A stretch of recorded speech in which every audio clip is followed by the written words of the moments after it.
নমস্কার সকলকে, উৎপল শেডওয়ার্ড চ্যানেলে স্বাগত। আমি উৎপল তোমাদের সাথে। আজকের ভিডিওতে আমরা ক্লাস 8-এর লেসন 6 জেমস রিভিজের লেখা দাসী কবিতার শেষে যে অ্যাক্টিভিটিগুলো আছে তার উত্তর নিয়ে ডিটেলস আলোচনা করব। তাই তোমরা ভিডিওটা স্কিপ না করে অবশ্যই প্রথম থেকে শেষ পর্যন্ত দেখবে। আর যারা চ্যানেলটা এখনও সাবস্ক্রাইব করোনি তারা অবশ্যই চ্যানেলটা সাবস্ক্রাইব করে পাশে থাকা বেল বাটনটা প্রেস করবে, যাতে পরের ভিডিওগুলো আপলোড করার সাথে সাথে তোমাদের কাছে নোটিফিকেশন পৌঁছে যায়। আর আমি অলরেডি এই কবিতাটির অর্থাৎ দাসী কবিতাটির প্রতিটি লাইনের বাংলা অনুবাদ ও বিশ্লেষণ করেছি। সেই ভিডিওর লিঙ্ক আমি ডেসক্রিপশন বক্সে দিয়ে দিয়েছি, যারা দেখোনি তারা অবশ্যই সময় মতো দেখে নিও। চলো শুরু করা যাক আজকের বিষয়। ক্লাস 8-এর লেসন 6 জেমস রিভিজের লেখা দাসী কবিতার শেষে যে অ্যাক্টিভিটিগুলো আছে তার উত্তর নিয়ে ডিটেলসে আলোচনা। দেখো অ্যাক্টিভিটি 1, অ্যাক্টিভিটি 1-এ কি বলা আছে? টিক দ্য কারেক্ট অল্টারনেটিভ, সঠিক বিকল্পটাতে টিক চিহ্ন দাও। দেখো এখানেতে 3টে করে অল্টারনেটিভ বিকল্প দেওয়া আছে প্রত্যেকটা প্রশ্নতে, যেটা সঠিক হবে সেটাতে দাগ দিতে বলেছে। আমি তোমাদের সুবিধার জন্য উত্তরগুলোতে অলরেডি দাগ দিয়ে দিয়েছি, তবু একটু দেখে নাও।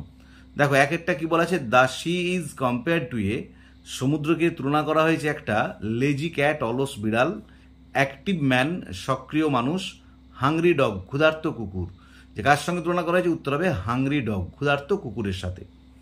দুয়েরটা দেখো, the sea rolls on the beach, সমুদ্র গোড়ায় সৈকতেতে, অল ডে সারাদিন, অল ইভিনিং সারা সন্ধ্যা, অনলি অ্যাট নাইট কেবলমাত্র রাত্রিবেলা। উত্তর হবে অল ডে সারাদিন। তিনেরটা দেখো, the sea seen as a dog has, সমুদ্রটা যেটাকে কুকুরের মতো দেখা হয় সেটার আছে গ্রিসি পজ মানে তৈলাক্ত থাবা, শার্প পজ ধারালো থাবা, স্মল পজ ছোট ছোট থাবা। উত্তর হবে গ্রিসি পজ। চারেরটা দেখো, the sea remains quiet in the, সমুদ্র শান্ত থাকে বিগিনিং অব দ্য ইয়ার, বছরের শুরুতে, মিডিল অব দ্য ইয়ার, বছরের মাঝে, এন্ড অব দ্য ইয়ার, বছরের শেষে। দেখো উত্তর হবে মিডিল অব দ্য ইয়ার, কারণ কবিতাতে মে অর জুন বলা আছে, তাহলে মে অর জুন হচ্ছে 5 নম্বর এবং 6 নম্বর মাস ইংরেজি ক্যালেন্ডার অনুযায়ী, তাই মিডিল অব দ্য ইয়ার হবে। এরপর অ্যাক্টিভিটি 2 দেখো, অ্যাক্টিভিটি 2-তে কি বলা আছে?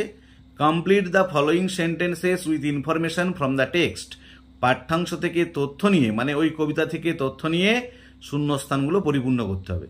দেখো এটা দেখো, the sea rolls on the beach with his, সমুদ্রটা গোড়ায় সৈকতেতে তার ক্ল্যাশিং টিথ অ্যান্ড শ্যাগি জজ। উত্তর হবে ক্ল্যাশিং টিথ অ্যান্ড শ্যাগি জজ। বিয়েটা দেখো, অ্যাট নাইট রাত্রিবেলা, হোয়েন দ্য উইন্ড রোর্স, যখন বাতাস গর্জন করে, দ্য সি সমুদ্র bounce to his feet and snaps and snips, যে পা জড়ো করে সে ঘোত শব্দ করে এবং শুকতে থাকে। তাহলে উত্তর হবে bounce to his feet and snaps and snips. শিয়েরটা দেখো, in May or June, even the grasses on the dune, মে অথবা জুন মাসে বালিয়াড়ির উপরে ঘাসগুলো। উত্তর হবে play no more their reedy tune, তাদের আর নলখাগড়ার গান বাজায় না। তাহলে উত্তরটা হলো play no more their reedy tune. ডিএটা দেখো, on quiet days the sea, শান্ত দিনগুলোতে সমুদ্র, লাইক এ ডগ একটা কুকুরের মতো, lies on the Sandy source with, শুয়ে থাকে বালুকাময় সৈকতে, with his head between his pause, তার দুই থাবার মধ্যে পাটাকে রেখে। আবার বলছি উইথ এর পরে his head between his pause. এরপর অ্যাক্টিভিটি 3 দেখো, অ্যাক্টিভিটি 3-তে কি বলা আছে? অ্যান্সার দ্য ফলোয়িং কোশ্চেন, নিচের প্রশ্নটির উত্তর দাও। দেখো এখানে তো বলা আছে why does the sea become quiet, কেন সমুদ্র শান্ত হয়ে যায়, at a certain time of the year, বছরের একটা নির্দিষ্ট সময়তে। ওই যে মে অর জুন বলা আছে সেই সময়তে। দেখো আমি উত্তরটা এখানেতেই ছোট করে লিখে দিয়েছি। দ্য সি বিকামস কোয়াইট, সমুদ্র শান্ত হয়ে যায়, at a certain time of the year, বছরের একটা নির্দিষ্ট সময়ে, because the wind flows very slow then, কারণ তখন বাতাস খুব ধীর গতিতে প্রবাহিত হয়। আবার বলছি উত্তরটা, the sea becomes quiet at a certain time of the year because the wind flows very slow then. এরপর অ্যাক্টিভিটি 4 দেখো, অ্যাক্টিভিটি 4-এ কি বলা আছে? Fill in the following chart, পূর্ণ করো নিচের চার্টটাকে with information from the text, পাঠ্যাংশ থেকে তথ্য নিয়ে। দেখো এখানে বাঁ দিকে দেখিয়ে দিয়ে আছে অ্যাকশন, কাজ, আর ডান দিকে দেখিয়ে দিয়ে আছে ডান বাই হুম, কার দ্বারা করা হয়। তাহলে বাঁ দিকে কাজগুলো দিয়ে দেওয়া আছে, আমাদিকে ডান বাই হুম মানে কে কাজটা করেছে বা কার দ্বারা কাজটা করা হয় সেটা আমাদেরকে লিখতে হবে। দেখো একেরটা হচ্ছে লিক্স হিজ গ্রিসি পজ, তার তৈলাক্ত থাবাগুলো চাটতে থাকে। উত্তর হবে দ্য জায়ান্ট শিডগ, দৈত্য আকৃতির সমুদ্র কুকুরটা। তাহলে আবার বলছি উত্তরটা হবে দ্য জায়ান্ট শিডগ। দুইয়ে দেখো রোর্স গর্জন করে, উত্তর হবে দ্য নাইট উইন্ড, রাতের বাতাস। তাহলে উত্তরটা হলো দ্য নাইট উইন্ড, রাতের বাতাস। Rocks in the stormy cloud, যে মেঘের মধ্যে থেকে দেখা যায়, উত্তর হবে দ্য মুন, চাঁদ। তাহলে উত্তরটা হবে দ্য মুন, চাঁদ। এবারে দেখো চারেরটা স্টপ দেয়ার টিউন, তাদের গান বন্ধ করে। দেখো এটা উত্তর হবে the grasses on the dune, বালিয়াড়ির উপরে যে ঘাসগুলো আছে। তাহলে উত্তরটা হলো the grasses on the dune. দেখো এরপরে অ্যাক্টিভিটি 5। অ্যাক্টিভিটি 5-এ কি বলা আছে? অ্যান্সার দ্য ফলোইং কোশ্চেন্স, নিচের প্রশ্নগুলোর উত্তর দাও। আমি তোমাদের সুবিধার জন্য খাতায় উত্তরটা লিখে দিয়েছি যাতে তোমাদের বুঝতে সুবিধা হয়। দেখো এটা কি বলা আছে? What does the sea look like, সমুদ্র দেখতে কিরকম? দেখো উত্তর হবে the sea looks like a giant dog, যে সমুদ্রটাকে দেখতে দৈত্য আকৃতির কুকুরের মতো। That is grey in colour, যেটা ধূসর রঙের। তাহলে আবার বলছি the sea looks like a giant dog, that is grey in colour. বিয়েটা দেখো who rocks in the stormy cloud, কে ভেসে বেড়ায় ঝোড়ো মেঘের মধ্য দিয়ে? দেখো উত্তর হবে the moon rocks in the stormy cloud, চাঁদ। তাহলে আবার বলছি the moon rocks in the stormy cloud. শিয়েটা দেখো where does the sea shake at his wet sides like a dog, সমুদ্র কোথায় তার ভিজে দিকটাকে ঝাড়ে কুকুরের মতো? দেখো উত্তর হবে the sea shakes at his wet side, সমুদ্র তার ভিজে দিকটাকে ঝাড়ে ওভার দ্য ক্লিপস, শৈলশিরার উপরে লাইক এ ডগ, কুকুরের মতো। আবার বলছি উত্তরটা the sea shakes at his wet sides over the cliffs like a dog. এবারে ডিএটা দেখো how do the grasses on the dune, কিভাবে বালিয়াড়ির উপরে ঘাসগুলো behave in May or June, মে বা জুন মাসে ব্যবহার করে? দেখো উত্তর হবে the grasses on the dune, বালিয়াড়ির উপরে যে ঘাসগুলো থাকে, no more play their reedy tune, তাদের নলখাগড়ার গানটার বাজায় না, ইন মে অর জুন, মে অথবা জুন মাসে। আবার বলছি উত্তরটা the grasses on the dune, no more play their reedy tune in May or June. দেখো এরপর অ্যাক্টিভিটি 6A। 6A-তে কি বলা আছে? Underline the infinitives in the following sentences, যে নিচের বাক্যগুলোতে যে ইনফিনিটিভগুলো আছে তার নিচে দাগ দিতে বলা হয়েছে। দেখো ইনফিনিটিভের উপর আমি অলরেডি ভিডিও আপলোড করেছি, সেই ভিডিওর লিঙ্ক ডেসক্রিপশন বক্সে দিয়ে দিয়েছি, তোমরা কিন্তু অবশ্যই দেখে নিও। প্রথম বাক্যে দেখো to lie is a sin, এখানেতে টু লাইটা হলো ইনফিনিটিভ। দ্বিতীয় বাক্যটা দেখো I am sorry to disturb you again, to ডিস্টার্বটা ইনফিনিটিভ। ইনফিনিটিভ মানে আমরা জানি সবসময় ভার্বের প্রেজেন্ট ফর্ম হবে এবং তার আগে টু যোগ হবে, সেটা কিন্তু আর তখন মেন ভার্বের কাজ করবে না, তখন সেটা একটা নন ফাইনাইট ভার্বের মতো কাজ করবে। তিনটা দেখো he wanted to retire from service, to রিটায়ারটা infinitive. To err is human, এখানে টু আরটা হচ্ছে ইনফিনিটিভ।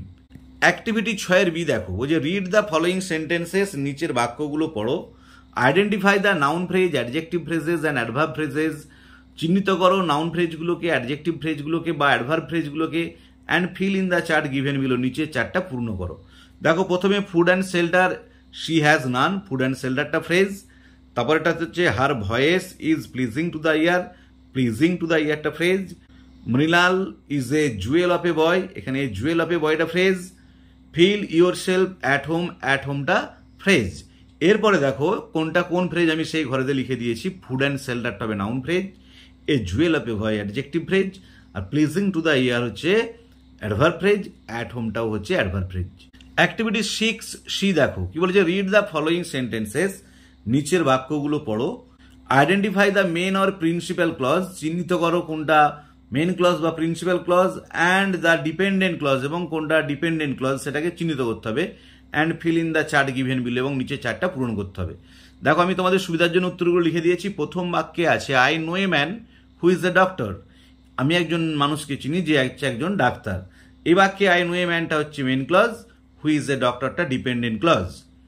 দুইয়ে দেখো tell me who open the door, বলো আমাকে কে দরজাটা খুলেছিল, এখানে টেল মিটা main clause, who open the door এটা হচ্ছে ডিপেন্ডেন্ট ক্লজ। তিনে দেখো she is the girl who always takes care of her friends, সে হয় মেয়ে যে সবসময় তার বন্ধুদের যত্ন নেয়, এখানে শি ইজ দ্য গার্লটা main clause, who always takes care of হার ফ্রেন্ডসটা হচ্ছে ডিপেন্ডেন্ট ক্লজ। 4 নম্বরে দেখো we shall stay at home if it Reigns, আমরা বাড়িতে থাকবো যদি বৃষ্টি হয়। এই বাক্যতে উই শ্যাল স্টে অ্যাট হোমটা হচ্ছে মেন ক্লজ, ইফ ইট রেন্সটা হচ্ছে ডিপেন্ডেন্ট ক্লজ। দেখো আমি ক্লজ এবং ফ্রেজের উপরেও ভিডিও আপলোড করেছি, সেই ভিডিওর লিঙ্ক আমি ডেসক্রিপশন বক্সে দিয়ে দিয়েছি, তোমরা অবশ্যই দেখে নিও। সেকেন্ড সামেটিভ এবং থার্ড সামেটিভ ইভ্যালুয়েশনে অবশ্যই কিন্তু ক্লজ এবং ফ্রেজ পড়বে, তাই তোমরা অবশ্যই ভিডিওগুলো খুব ভালো করে দেখবে, তাহলে যেই বাক্যই তোমাদেরকে দেওয়া হোক না কেন তোমরা খুব ইজিলি ফ্রেজ এবং ক্লজটাকে আলাদা করতে পারবে, চিনতে পারবে। তার সাথে সাথে ডিপেন্ডেন্টের কোনটা, যে সেটা অ্যাডজেক্টিভ না অ্যাডভার্ব না নাউন, কোন ধরনের ক্লজ সেটাও তোমরা খুব সহজেই আইডেন্টিফাই করতে পারবে। এরপর অ্যাক্টিভিটি 7 দেখো, অ্যাক্টিভিটি 7-এ কি বলা আছে, মেক মিনিংফুল সেন্টেন্সেস, তৈরি করো অর্থপূর্ণ বাক্য অফ ইউর ওন, নিজের থেকে, উইথ দ্য ফলোয়িং ওয়ার্ডস, নিচের ওয়ার্ডগুলোকে দিয়ে। যেখানে ওয়ার্ড দিয়ে আছে দেখো জায়ান্ট, মোনস, ডিউন, কোয়াইট, এই ওয়ার্ডগুলো দিয়ে নিজের থেকে বাক্য গঠন করতে হবে, কবিতা থেকে লাইন তুলে লেখা চলবে না। দেখো আমি উত্তরগুলো লিখে দিয়েছি। জায়ান্ট মানে আমরা জানি দৈত্য, তাহলে উত্তর হবে I have read the story of the selfish giant, আমি দ্য সেলফিশ জায়ান্ট এই গল্পটা পড়েছি। মোনস মানে বিলাপ করা, দেখো শি মোনস, সে বিলাপ করছিল at the death of her only son, তার একমাত্র ছেলের মৃত্যুতে। আবার বলছি she moans at the death of her only son. এবারে ডিউন, ডিউন মানে বালিয়াড়ি, we find dune in sea beach, আমরা বালিয়াড়ি দেখতে পাই সমুদ্র সৈকতে। আবার বলছি we find dune in sea beach. ডিএতে দেখো কোয়াইট, কোয়াইট মানে শান্ত, she is a quiet girl, সে হয় একজন শান্ত বালিকা। আবার বলছি she is a quiet girl. দেখো অ্যাক্টিভিটি 8A এবং 8B এই দুটো হচ্ছে রাইটিং সেকশন, আমি রাইটিংয়ের উপর পরে আলাদা করে ভিডিও আপলোড করব, তাই আজকের ভিডিওতে আমরা ক্লাস 8-এর লেসন 6 জেমস রিভিজের লেখা দ্য সি কবিতার শেষে যে অ্যাক্টিভিটিগুলো আছে রাইটিংয়ের আগে পর্যন্ত তা নিয়ে ডিটেলসে আলোচনা করলাম। ভিডিওটা ভালো লেগে থাকলে অবশ্যই লাইক, শেয়ার ও কমেন্ট করে জানাবে। আর যারা আজ আমার চ্যানেলটা প্রথম দেখছো বা চ্যানেলটা এখনও সাবস্ক্রাইব করোনি, তারা অবশ্যই চ্যানেলটা সাবস্ক্রাইব করে পাশে থাকা বেল বাটনটা প্রেস করবে, যাতে পরের ভিডিওগুলো আপলোড করার সাথে সাথে তোমাদের কাছে নোটিফিকেশন পৌঁছে যায়। আর আমি already phrase, clause, infinitive, narration change, voice change, degree চেঞ্জের উপর ভিডিও আপলোড করেছি, সেই সব ভিডিওর লিঙ্ক আমি ডেসক্রিপশন বক্সে দিয়ে দিয়েছি, তোমরা অবশ্যই দেখে নিও। এছাড়াও তোমরা আমার চ্যানেলের প্লে লিস্টে গিয়েও অবশ্যই দেখতে পারো। আর আমি ক্লাস 8-এর প্রথম 5টি লেসনের প্রতিটি লাইনের বাংলা অনুবাদ, বিশ্লেষণ এবং প্রত্যেকটি অ্যাক্টিভিটির উত্তর নিয়ে অলরেডি ভিডিও আপলোড করেছি, সেই ভিডিও লিঙ্কও আমি ডেসক্রিপশন বক্সে দিয়ে দিয়েছি, তোমরা তোমাদের সময় মতো দেখে নিও। ভালো থেকো, ধন্যবাদ, দেখা হবে পরের ভিডিওতে।